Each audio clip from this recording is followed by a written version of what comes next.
Welcome back to Thor God of Thunder HD Knuckles.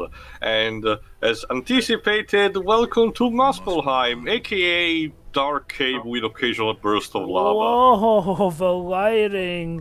This Is Is lighting. this maybe was this supposed to be the Dark World, but it got changed? Good God. Okay. Unfortunately, no, since the Dark Elves hail from another one of the Nine Realms. Okay, this is some of the worst kind of lighting. The one that tries to make stuff quote unquote look dark, but in reality it just makes it hard to see. Like there's a difference between actual darkness and just BS hard to see. I imagine even if you turn the lights there's off the in whatever problem room you're in, with it would still be an issue because this is just. Anyway, the infernir here mines the mineral scabrite, as Loki mentioned. Not exactly Asgard, is it? Yeah. I can even see Loki's legs. Maybe this is Fire Emblem Awakening, they like the characters like feet. See, look at that. Look at that. The bottom part of his outfit completely blends with the background. Yeah. So you cannot see. It's like he's a coat. Wow. It's like he's melting into the background. No. A hammer infused with the purest of Yeah, that's a Thor's plan. Basically, coat Mjolnir with the scabrite mineral, and that should be suffice enough to defeat Mangog.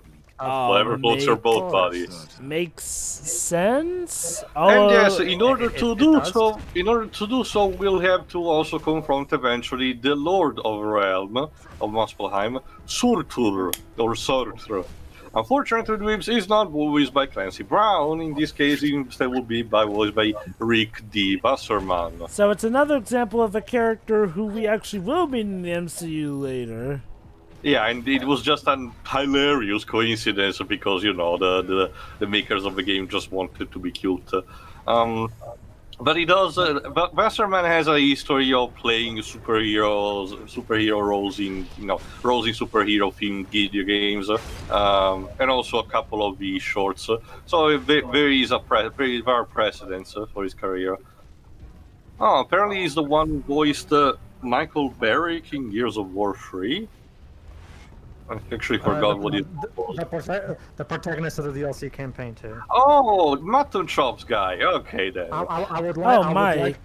I would like to reference how Tail already forgot about that guy, proving my point. Thanks, Tail. Keep in mind, I keep forgetting names on a daily basis. I'm kind of like dweebs on this one. But all right. This introduces also a concept of shield generators behind said shields that you need to destroy using the thunder power. The game doesn't really give you much indication of that. It only gives you a perpetual booster to your magic meter, the blue meter, and ask you to experiment. I can see oh, there you go. There's something. Okay. Jesus. I mean, even fucking Dark Souls with its Demon Ruins and Lost Isolate level still had more visibility, and those levels were both rushed and badly programmed to the point to where they actually needed patches, and eventually the remaster fixes that, but they needed patches to fix the fucking lightning because. Well, the levels in the Souls games have plenty of light sources, and there's plenty of levels that are out in the open anyway. So I mean, Pedro, like. Bloodborne is a better comparison, maybe. No. I'm talking specifically to the Demon Ruins and Lost Isolate of the first game. The one with the lava, because the process is similar. It's supposed to be a giant cave with lava in it, but the problem is arguing the opposite.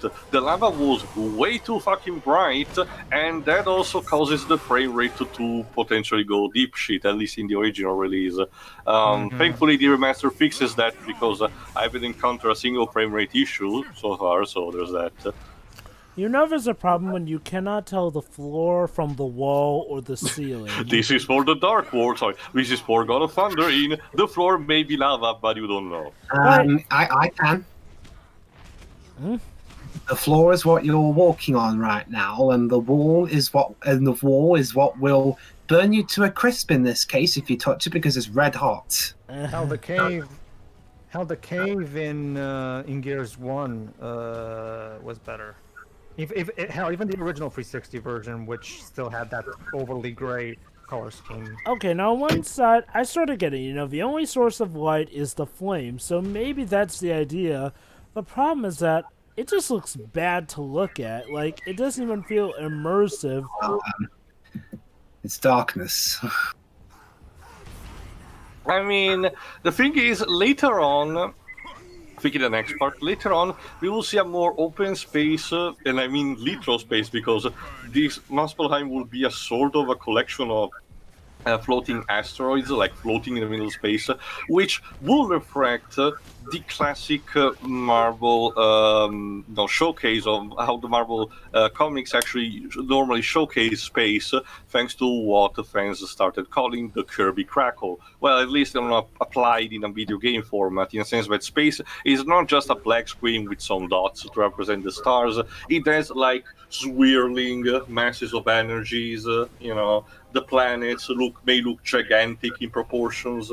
And it's very colorful. And later on, the stage of Muspelheim opens up to showcase these. But for the first half, you're stuck with this dank cave where the lighting is very limited, and you have to basically step by step progress towards other sources, and it's not helped by the fact that the game at this point has already become way too repetitive and doesn't do much to spice things up. The only thing that introduces is the fact that Thor will now have to jump from some place to place in order to defeat the aforementioned shield and the signature vehicle that the Infernirs are using to mine the scabrite, the drills, which do not even drill, they just fire a laser jet that, pierces rock. Why even make them a drill that. then? So it's a drill that pierces the heavy rocks. Not really, this is more like hell with, so I think it's the opposite of what Gurren Lagann was trying to say. Oh, yeah, drill. Yeah. I haven't seen a whole lot of Gurren Lagann, but I can imagine that'd be quite the episode. You have to pierce hell. No. Don't you mean the Home for Infinite Losers? That's another thing entirely. But no, Dweebs, it's a bit more complicated for Gurren Lagann. But considering how the compares also to the other products that Studio Trigger did, their signature idea of making a show or a movie is to make it as insane as possible. It's one view that I recommend you to go at your own pace. Because you may get burned out easily if you binge watch it. I always thought they put a bunch of crazy ideas in a hat, pick out 50 of them, and make the whole show based on those. Pretty much. It says a lot with the tamer of the things that they did, this Little Witch Academia. And even then, it's not exactly quiet as a show. Mm-hmm. Did you mean Little Bitch Academia? My God, Wims, that is so original. Yeah. I know. I mean, I saw that 25-minute OVA, and it was okay, but that was about it. Have you seen Premiere, Dweebs? Since I forgot. Oh yeah, that's right. I don't think I think it came out at a different time in your country. I haven't seen it, but no, I haven't because. And what theatrical release it did get round here, I wasn't near any cinemas that showed it. Okay. And it's not worth it to go one place just to watch a movie. Sure. Fair enough. No, Premiere is actually the last movie that I've seen in theaters right now as we're commenting on this before all the lockdown fun stuff happened. The last one I saw in cinemas was Onward. No, I thought it was the Sonic movie, but hold on. I need to get through that fiery shield. Yes, Chris. Now, can you do it again with a bit more emphasis? Come on, Chris. I know the script isn't exactly helping you here, but that's no excuse to not try at all. That's one thing that does kind of irk me a bit about some actors sometimes. Is that I know you're given a not very good script to work with, but you're not being paid millions of dollars to just faff around. Well, it depends on the actor. Some actors. That's why I said in that commentary of Red Planet, I wasn't too impressed with with the acting of Val Kilmer and the other Tom guy, Sizemore Tom Sizemore, because they were spending half the shoot bickering or throwing stuff at each other, and I'm like, guys, you're acting like children. You're being paid millions of dollars to act like bloody children. I can't see shit. But no, I understand. Here's the thing. It depends on the actor as well. You have to understand that not every actor is capable of overcoming a bad script. It depends on their skill. I mean, you can... someone like... hell, even freaking... Marlon Brando did fall to that trap sometimes. Okay. To be fair, though, there are some times where clearly they are not giving a crap or trying, and like, No, I'm not saying, yeah. I mean, there's no excuse for times like that. And there you go, with the lava unbalanced like that, we destroyed that shit. The DC-4 destroys a shield generator. I agree with you there, Joe, but like a better example that we've talked about clear times during that playthrough was the infernir English cast. They had what was possibly the most horrendous script ever written for a video game, and yet they still managed to pull in good performances. Yes. So kudos to those. I mean, I think a great example also is Dr. Lautrec. Like, holy cow, the voice actors for that one really acted the crap out of his scenes, and the music helped as well. The music is decent, but I would argue it's not that good. Going back to a strict actorial, not just a voice acting performance of what we've said. There's also the fact that there are situations where there are a lot of young people who want to become actors and even do anything that they can in order to prove themselves and give a name to themselves for the industry and everything, and yet they, due to their agent having bad luck or bad agents, they can't do roles. Whereas you have situations like what we've described for a planet, where actual A-tier list actors, that had the luxury to fumble around just because the script was bad and they had an accident doing production. It wasn't an accident. They were deliberately throwing gym equipment. Well, it started as an accident and it evolved. That's what I mean. But the point being is that it's a situations where we take for granted the fact that these people have a role that not everyone can afford, but all the people would want to. So there is that. But also going back instead to the voice acting part, in contrast, there's also what we noticed about Time and Eternity, the fact that by experience, pretty much all the actors that we know, the one credited actually, involved are not bad voice actor, and yet their performances in that game felt incredibly odd, probably due to voice direction, I had to guess. Kira Buckland is a tremendous actress, as demonstrated by Nier Automata. And Christina V can totally do better than also Sarah Ann Williams, for example. Yeah, Christina V is an amazing voice actress, and she could not, for the life of her, do anything with Toki, because sometimes... Tawa, she's the one voicing Tawa. Actually, no, isn't Kira Buckland? Kira Buckland is the one voicing Toki. No, it's just because I keep feeling it's okay, Pedro. We're the same person anyway. It's not that, Teo. It's not that. It's just my brain keeps feeling like it should be the other way around. Christina should have been cast as the cheerful, upbeat, and Toki. Yeah, because that's Christina's specialty. Cheerful, upbeat characters. That's her specialty. So you'd think they would cast her. Kira Buckland has much more experience playing tomboy girl characters. So you'd think it would be the other way around, right? But maybe the casting was trying to be subversive? I doubt it. Maybe it was their Of course, you do know this means war. But, well, to be fair, Kira Buckland proved to managing to make a more, low-key, quiet role, delicate role for Aerith in Final Fantasy VII Machina Bridged, so there is that too.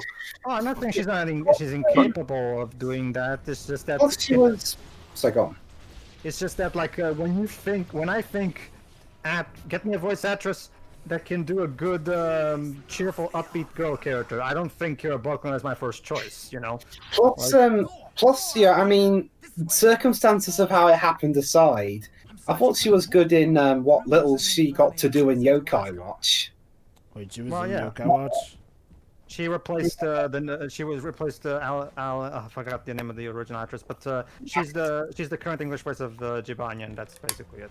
Yeah, what happened, Jova? It was the Pokemon 2006 VA change all over again. Okay then. Except, honestly, if you ask me, this is coming from someone who's not even that much of a cares for the Pokemon anime. I find the new voice actors that are doing the job right now perfectly fine, to be honest. I don't really see the issue, to be honest. Have you watched that video where they go into how they dub a Pokemon episode? I haven't, but I have seen the current woman who voices Ash, and there's this video going on where she describes the process of recording an episode, and she does a great job in those clips that video shows. So, in fact, recently they've with the start of this new season, they've changed how the voice acting works again. I mean, it's still the same people who've been voicing the characters Wait. Hold on. So Thor jumps into the lava, but then he falls from the ceiling back too. Not to mention, Dwibs, the voice change in Yokai Watch brought us Erica Harlacher as Alien, and I don't think I want to have anybody else voicing her at this point anyway. So fine by me. Tio. Hold on, the female protagonist of Yokai Watch is voiced by the same actress who played Harley in Fairfin Seraph. Yeah, okay. Anyway, and she's amazing in it. Go ahead.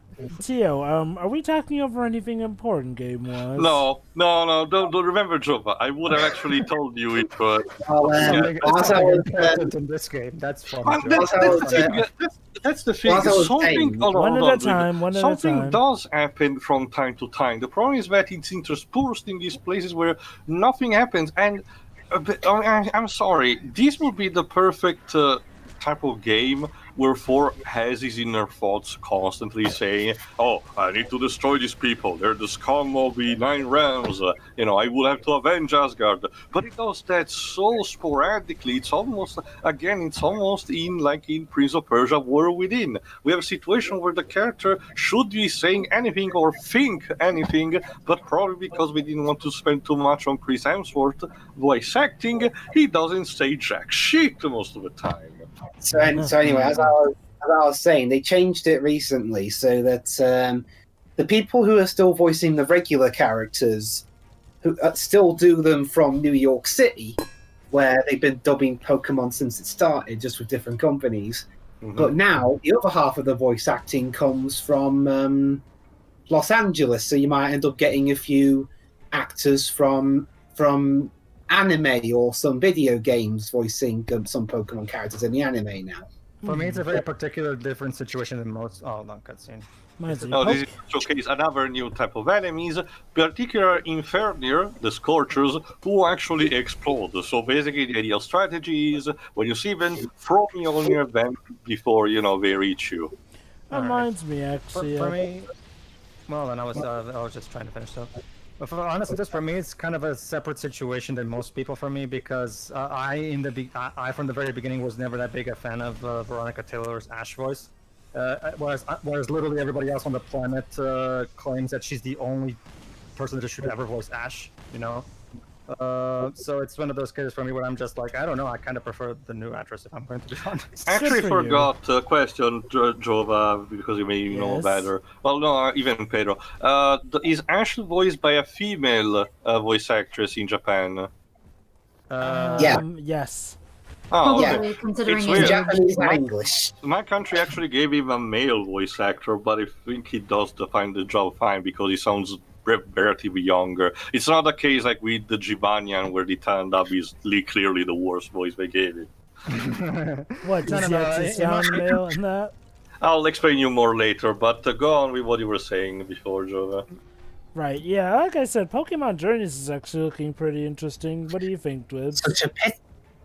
I would tell you that, Joba, but for some reason, the channel that broadcasts it over here, Pop, has decided to not. They've only showed like 2 episodes as a preview. We have to wait until September before they start showing the full series for some reason. Dang. Oh, wow. That's I don't know why. They just start. Well, don't worry to make it feel any better. The Portuguese dub is not much better. I So- know, but the thing is, my country normally tries to do dubs that are on par with quality with the Japanese ones, So it's kind of sad. But keep in mind, the person who voices Givanian is notorious in the Italian voice acting panorama for being one of the more not liked voice actors. Well, it's kind of a thing. Well, keep in mind, I wasn't following too much the One Piece anime when it was broadcasting in TV back even early on. Again, I strictly followed the manga, but I didn't mind the voice they gave to Luffy, back then. Point is, at the middle of Yanni's lobby arc, they decide to just change his voice actor with this guy, the guy who voices Italian Givanian, and he sounds nothing like the guy who previously before, and kind of worse. And they stuck with him, and they're still keeping him to this day. I mean, as to what I thought of the, I mentioned the Yokai Watch dub earlier. From what I've heard, the only voice that was recast that I don't really like a whole lot is Whispers, mainly because he went from being this this out there but kind of entertaining guy into a guy who sounded like he was smoking 30 a day. Also, J.W. Terry, I think J.W. Terry deserved more positive roles in his career, because the things that I've seen in his career, in his resume, are kind of sad. Like, he voiced one of those terrible bootleg movies, one or two the movie about the Puss in Boots. Forgot what it's called specifically, and it's awful. Just. But yeah, Is that wait? Are you talking about the Puss in Boots movie starring William Shatner? No. It's a bootleg 2D Puss in Boots movie, and I think it's like 30 minutes, where J.W. Terry does most of the voices. It's incredibly poorly animated, and it meanders. Ralph the Movie Maker reviewed it during the marathon that I Ate Everything did.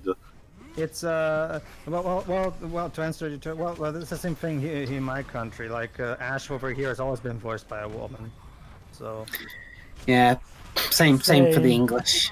yeah. Like, well, that's the usual. Unless you're doing okay. The reason, hold on, cutscene, kind of, hopefully. It showcases, there we go. Now we're in the open space. See, that's more like it. It's the typical Marvel-like space, and he actually does give a bit more lighting to the environment. But yeah, no, we actually had to still go through the dank cave. Oh, sorry. No. Well, it's usually like it's always that's always the best way anyway, too. Because Nino Kuni 1 had an actual 10-year-old voiced Oliver, but it's because it's only a character for one game, a one-time role. So, but when you're playing someone like Ash, of course you're gonna have to have a woman that can actually keep the voice consistent, because the kid's voice is gonna change because of aging, and it's just gonna be a nightmare recasting the role all the time. So. They tried to do something at the beginning that with Tails Tale, where in Sonic Adventure 1 and 2, Tails was voiced by actual kids. And that's why I said that was a bad idea, because they should have known that they were going to have to recast the role multiple times if they tried to go with that strategy. So ever since 2005, for the games at least, Tails has been voiced by a woman. Mm-hmm. Sadly, it was the 4Kids, Amy Pallant, who I don't like at I all. I thought she was fine in Unleashed. That's about it, though. So it's kind of like the same for Jason Griffith. Basically, the game where they actually started getting their act together was one of the last before they were fired. Black Knight was actually the last one, not Unleashed. But yeah. I would say one of the last. Well, whatever. Colin is best Tails anyway. And even the movie knew that by casting her as Tails in the movie. So spoilers. She is the current Tails. Okay, Dweebs, I haven't seen the movie myself, and even I know that. Even not in a sense, even that I didn't look for spoilers actively. It was just a passing thing that I noticed. So, Tio, want to go over what's happening story-wise in the game right now? Thor is now that the space is open. Thor needs to find the drills and use them. There you go, using the energizing the glyphs on the ground in order to destroy the other shield generators. So once again, Thor is approaching the generator is losing power. But rest know. assured to you folks watching that this is in fact a Thor God of Thunder commentary. Like, keep in mind, there is, I'm still standing on my point, there is more enjoyment to be played when to commentate this, at least for the most part. It's not the most fantastic game you will see. God of War 3 got released around the same time and is much more entertainment, entertainable. Not so much in terms of making things different gameplay-wise, it just adds more story, cutscenes, and scripted sequences. But, it does make the job of entertaining the player, while this is more basic. It's just what will happen for the last level that will piss off anyone playing this game. But that's reserved for the last part. For the time being, see you for the next part, where we finish Muspelheim and confront Surtr. See ya. See you then. So, yeah.